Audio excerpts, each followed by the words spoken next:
Hello guys, আসসালামু আলাইকুম। আমি এই সুন্দর পরিবেশ, এই জায়গাটা বাহাগিল্লি ইউনিয়ন। তো এই জায়গায় ঘুরতে এলে অনেক ভালো লাগে। এখানে সন্ধ্যাবেলা আর বিকেল 5টা হলে এখানে কিন্তু অনেক উৎসাহ পাওয়া যায়।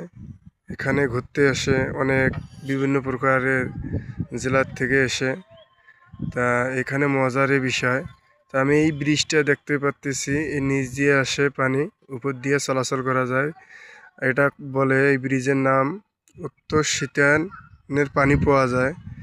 তো এই ব্রিজটা কিন্তু খুবই সৌন্দর্য। তো আমি কাছাকাছি যাব অবশ্য। তো আপনাদের আমি একটু দূরত্ব থেকে আমি কিন্তু কিছু একটু দেখাইলাম। তো অবশ্যই কেমন লাগলো কমেন্টে জানাবেন, আর অবশ্যই ফলো করবেন ভাই, কমেন্ট শেয়ার করবেন।